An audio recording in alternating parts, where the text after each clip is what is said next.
Hi.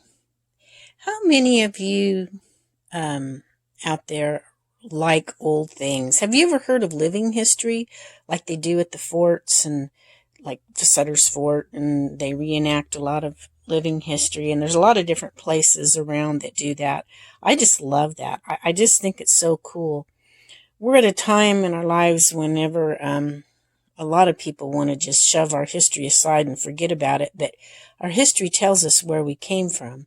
Also, think about the word, his story. Whose story? God's story. God's story in our lives. God's story in this country. God's story in this world. There's so much there that can be dug out like digging diamonds out of a diamond mine. Um, our history, there's a lot there can tell us where we came from and where we're going, really. Wanted to show you a couple things before. I've got two clips with some hats.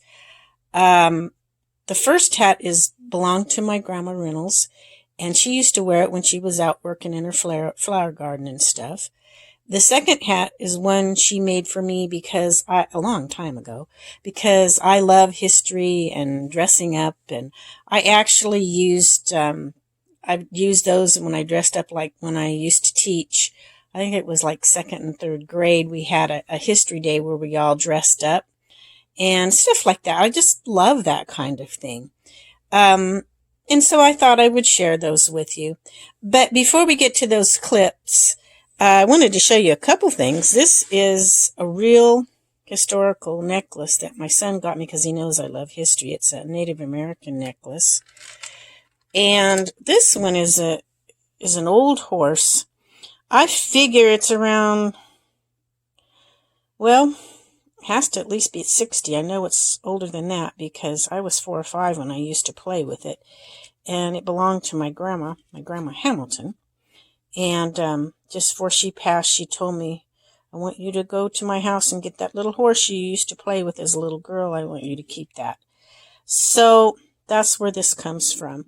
And it's pretty old, 60, 70, 75 years old, I'm not sure. I know it's more than 60. Old things, they bring back memories sometimes, like I think of my grandma Hamilton when I see this, and I think back when I was a little girl and being at their place. History reminds us of things, and I'm hoping that our history, if you get into it, will remind you of his story. How has God worked in your life? How has God worked in the life of others in history? How is God working in your life now? History is being made every day. Though some may try to hide it, it's still there. It still happened and it's happening. What kind of history will your life show? What kind of history will my life show? Will it be for his story? Anyway, enjoy the next couple of clips.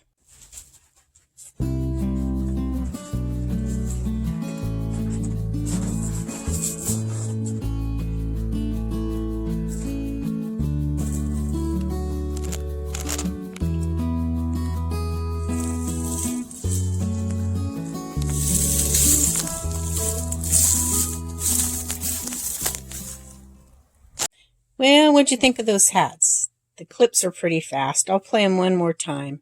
They're both very differently designed, but both from out of history.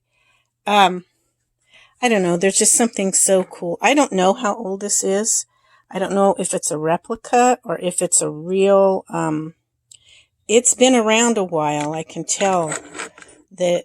I really believe it has. Some of the wood is split in a little bit and different things, but not bad. But these wheels are metal, but the rest of it's pretty, except for the bell's metal, it's kind of a metal too, but the wheels are an old metal.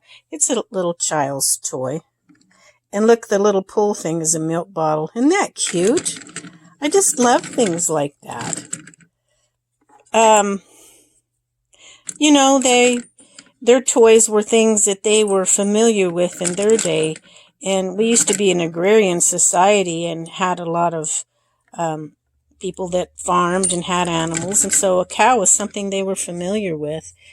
I'm not really sure what this is, but I just loved it when I seen it. It's a real little piece of leather that's holding this and a piece of pottery. I don't know how old that is either. May not be that old at all, but it kind of is reminiscent of the old days. And look at the roll top desk. I mean, I guess that's why I like a roll top desk. I don't know. I think they're really cool anyway, but it's something that some people had in the old days. Not a lot of people, but I don't know. I love the older things. Maybe it's because I'm old, except I loved the old things when I was young. I even loved older music. So, I mean, there's just something about history and where we came from. If you know who your family are, you have a history through your grandparents or something like that. It's a feeling of belonging, a feeling of where you came from. A lot of people want to hide that from us these days, but you don't have to live so much in history that you're not present in your timeline now, but don't forget your history. And the Bible, it's mainly history. I mean, there is a lot of history in the Bible. History you can learn so much from. The history of your family you can learn much from. You might be able to figure out why you react in certain ways because of the history of your family.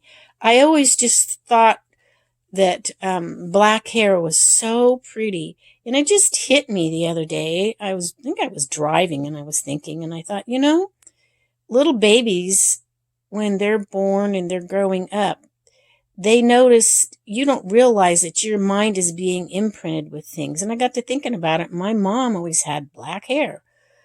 And Dad's hair was dark brown, but not as black like Mom wore hers. But it was still dark brown. But I was mainly, maybe that's why I think black hair is so becoming on people. I have a good friend whose mother has kind of reddish blonde hair, and he just thinks blonde and red hair in women is just so pretty. So I was thinking about it. Is that because that's the color of his mother's hair? He doesn't realize that. It's just something that was imprinted as a baby. It's so important. If you have little babies and children, you may not think much about it, but everything they're exposed to, it's imprinting things in their mind. And my heart is saddened because so many children today are being imprinted with things that are not very good. And I don't know what they're going to turn out as. But with Jesus Christ, it's amazing the hurts and a past that can be set aside and not hurt so bad when you focus on the Lord Jesus Christ. History is so, so important. Look at my little characters here. Kind of cute, huh? Sitting on the edge up there. I think about my great-grandma. I knew her, Granny. Her name was Kate, but I knew her as Granny. And I knew that I heard that she had came across the United States on a wagon train. Yeah, my great-grandma did. And I remember people talking about when she passed, where her frying pan, they were trying to figure out where her frying pan was because it came across the United States on the wagon train with her, and she'd had it all those years, and I don't know whatever happened to it. I don't know who had it, but it doesn't really matter. It's just kind of neat. But yeah, now I just need a little wagon and some horses to put my little characters on here. When I saw those, I just thought they were so cute. But anyway, it really doesn't matter, I guess, who we come from in a way, but in other ways it does, because that's where God placed you. He knew all the influences on your life with the people that would be in your life and how it might influence you and how, whether it's positive or negative. If it's negative, God takes many things that seem so negative and he changes it for good. Think about Joseph in the Bible. I mean, his brothers threw him in a pit, and then they sold him to these people that were going by. And you would think, how horrible all that. And then they told his dad that he'd been killed by animals because I think they were jealous of him and the love that their father had for him. But he ended up saving their lives years later through a long, long and very interesting story. Um, he ended up being second underneath the king, and it didn't happen all together. He was in prison and because someone lied and had him thrown in prison. And I mean, there's many, many stories there, wonderful stories. But in the long run, he ended up being second in line to the king. And during the drought and all that, he was, because of his wisdom beforehand, he ended up saving all his brothers and family and everything. And very good story. You'll have to look into the story about Joseph. But God took some incidents there that were very negative and turned them into good, and God's known for doing that. So whether you have a negative history or background or whether positive, either way, God can use it for His glory, history, His story, and your story.